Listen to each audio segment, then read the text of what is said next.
This shocking story begins with a lawyer named Thomas, who is sitting inside a carriage and traveling through a rough area. Thomas feels very uncomfortable, so he tells the driver to slow down the carriage. When another passenger inside hears this, he goes outside to speak, but when he looks around, he realizes that nightfall is approaching quickly. Therefore, he tells the driver not to stop the carriage and to keep going towards the village. They must reach the village at any cost. After a short while, they arrive at the village, and the other passengers breathe a sigh of relief. However, Thomas tells the driver that he needs to go a little further, but the driver firmly refuses, saying he cannot go further at night. Thomas does not understand why everyone is so scared. He thinks they can just move a little farther the way they came. But the driver simply states that it is nighttime now, so Thomas will have to walk the rest of the way. In fact, Thomas needed to go to the nearby castle to discuss a property deal with a man. However, the villagers approached Thomas and warned him that he should not travel at night. They believed that at night, a dangerous Dracula roams near the castle, and this Dracula is extremely dangerous, killing humans and drinking their blood. But Thomas does not believe any of these things. Despite everyone's warnings, he decides to walk towards the castle. A wise old woman gives Thomas a cross symbol, which she says may protect him. Ignoring all their advice, Thomas begins to head towards the castle. He eventually reaches the castle, which looks very old, as if no one had been there for many years. As soon as he steps inside, the door opens by itself, and the place looks very ancient. After he enters, the door closes behind him. Thomas thinks this must be an automatic system that opens and closes the door on its own. As Thomas starts to explore a little, an extremely old man appears, advancing towards Thomas as if to attack him. But midway, he stops. When Thomas sees the old man, he explains that he is the lawyer here to discuss matters related to the property. The old man, who was actually Dracula, manages to control himself for a while and gets his work done with the lawyer. In fact, Dracula had purchased land in America, and Thomas had brought all the property papers for Dracula to sign. After Dracula signed, the property now belonged to him. Suddenly, Thomas gets a small cut on his hand, and blood begins to flow. Seeing the blood makes Dracula very anxious, but he somehow manages to control himself.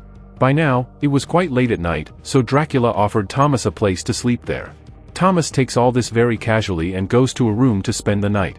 While he was sleeping at midnight, suddenly two beautiful ladies enter his room, who were none other than Dracula's wives. Both of them were vampires who lured people in to drink their blood. Thomas is quite curious about who these two are, while the ladies try to seduce him to take his life. However, at the right moment, Dracula arrives and tells his wives to leave. He then apologizes to Thomas for their behavior.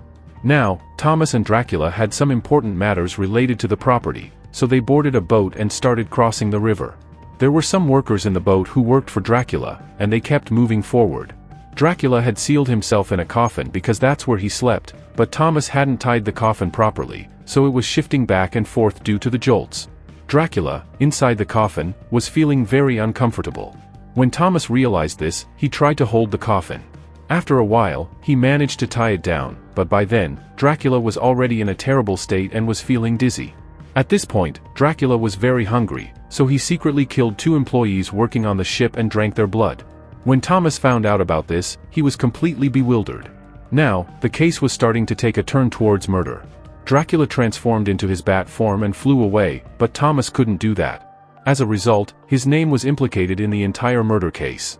Thomas was sent to a mental hospital because his mental condition had deteriorated. He was facing murder charges and was also undergoing treatment for his mental state. In a way, Dracula had driven Thomas insane, even though he was not at fault. Now we are introduced to the owner of the mental hospital, Dr. Stephen, who lived with his beautiful family. Stephen had a daughter named Mina and a fiancé named Jonathan. There was also a lady named Lucy who lived in their family.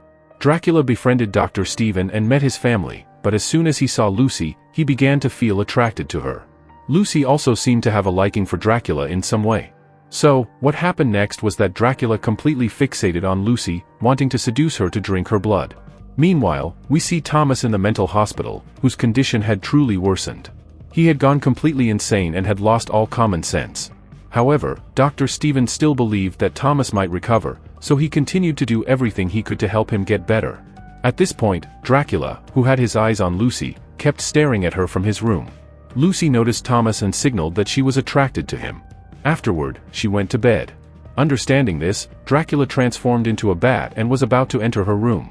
But just then, Lucy, feeling very cold, closed the window, causing Dracula to crash into it and fall down. The noise was quite loud. When Dracula entered Lucy's room, Dr. Stephen and some other people arrived to check on her, but they found no one there.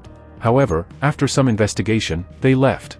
The reason they didn't find Dracula was that he was hiding, clinging to the ceiling. After they left, Dracula returned to Lucy, who was in a deep sleep, and he started to drink her blood lovingly. The next day, Dr. Stephen wanted to give Thomas another chance. He called Thomas for breakfast, hoping he would behave well so he could be released. However, Thomas's mental state had deteriorated even further. Instead of eating normal food, he began to eat the insects lying around. Dr. Stephen tried to explain to him, but Thomas did not listen to a word. He jumped around, eating the insects from different places. Dr. Stephen had to call his men to forcibly put Thomas back in his cell, realizing that perhaps Thomas would never be able to get out. Meanwhile, Lucy's health was worsening significantly. Even after seeing many doctors, no one could find a cure for her condition. They completely failed to understand that Dracula had been drinking Lucy's blood, which was why her condition was deteriorating. Here, Dr. Stephen wrote a letter to a very good friend of his, a doctor known for performing major operations, named Dr. Hales. At this point, we see Dracula waking up from his coffin, noticing a lot of light coming into the room.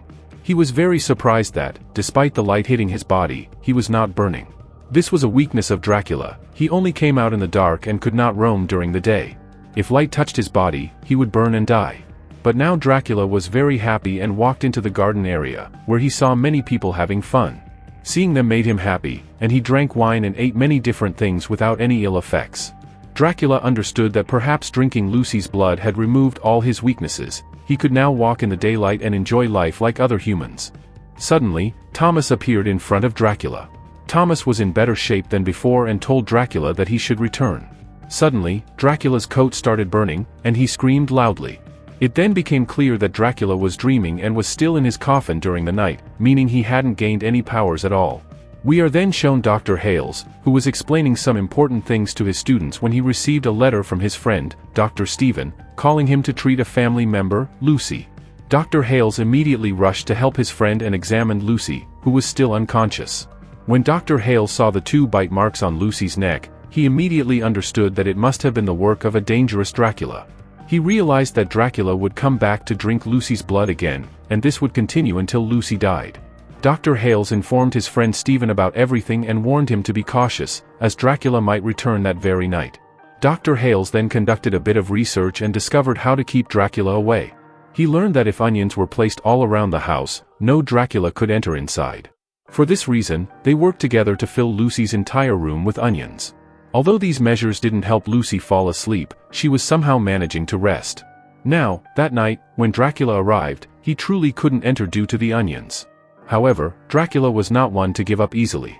He went directly to the mental hospital and took control of Thomas.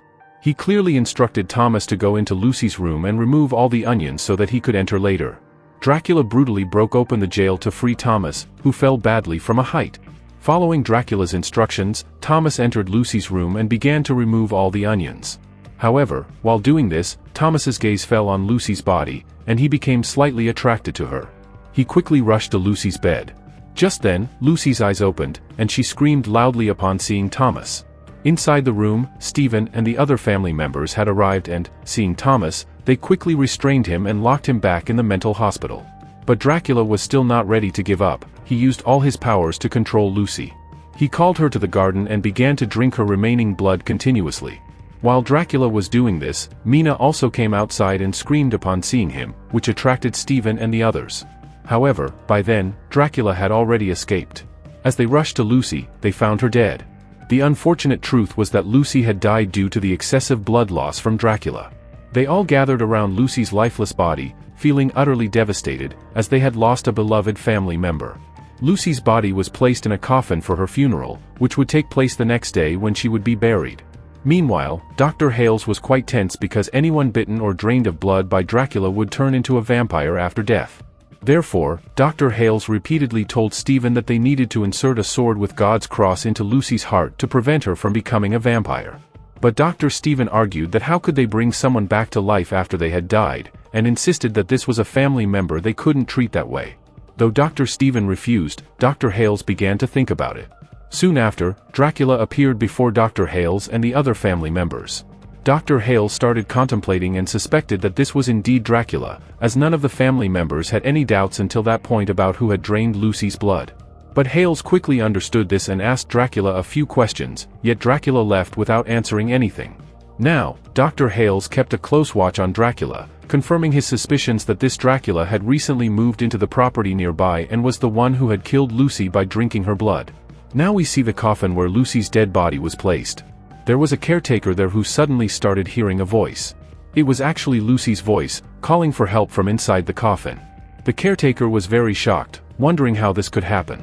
When he heard the voice and opened the coffin, he was startled to find Lucy, who appeared to be perfectly fine and alive. However, he didn't realize this was all part of Lucy's plan. Lucy then asked the caretaker to extend his neck so she could give him a love bite as a thank you gesture. When the caretaker leaned forward, Lucy viciously bit him, and he couldn't withstand the pain. He writhed in agony and died right there. Now, Lucy had emerged from her coffin. When Dr. Hale saw the caretaker's corpse in the middle of the forest, he immediately understood that this was the work of either Dracula or Lucy and realized that Lucy had completely transformed into a vampire. Dr. Hales informed Jonathan about everything, so Jonathan asked Dr. Stephen for permission to check on Lucy's coffin one more time. After receiving permission, Jonathan headed straight to that location. Shortly after, he encountered Lucy, who had returned to life after being dead. Lucy, now a vampire, approached Jonathan and began to attract him, trying to bite him. For a moment, Jonathan forgot about Mina and was completely captivated by Lucy's beauty.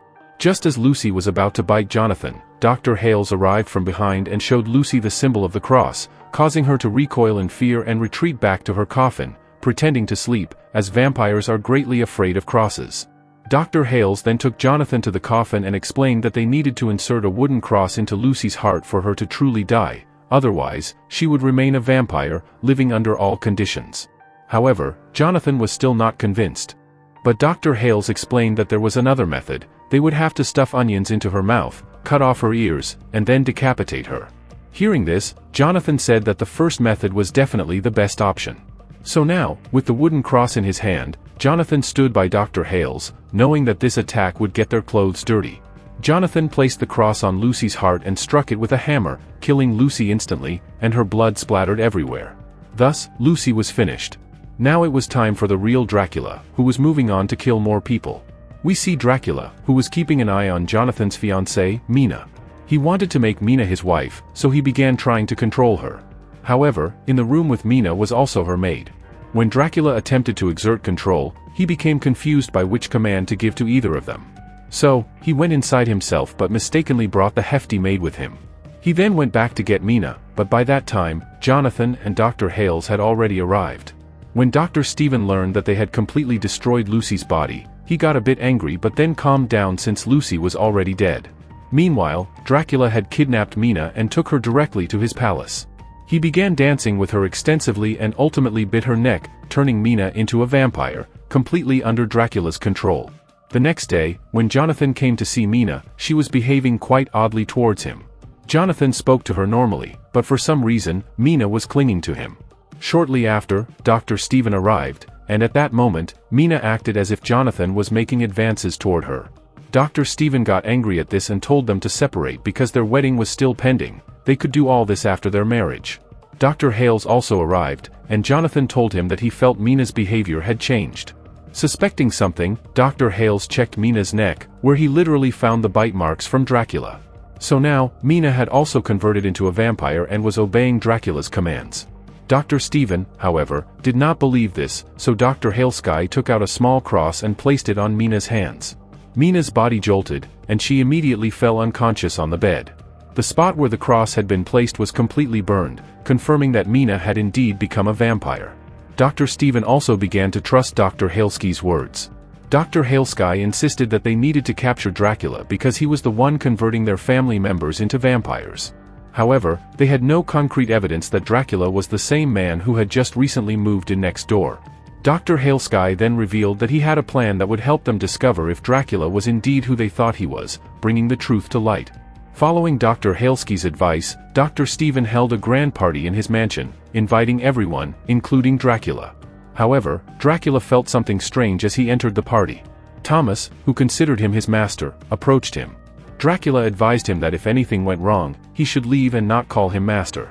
Forgetting all this, Dracula started dancing with Mina. Meanwhile, Jonathan, Dr. Stephen, and Dr. Halesky had set up a large mirror in front of them. In the mirror, the reflections of all the guests were visible, except for Dracula's. This was a flaw of Dracula's that could help them identify him. When everyone glanced at the mirror, they saw that there was no reflection of Dracula dancing with Mina, shocking everyone and causing them to step aside. Dracula thought everyone was watching him and Mina dance, but when he looked at the mirror, he realized that his true nature had been revealed to everyone. Without wasting any time, Dracula picked up Mina and shattered the mirror before taking her far away. Dr. Stephen, Jonathan, and Halesky went there, trying to figure out where Dracula had taken Mina.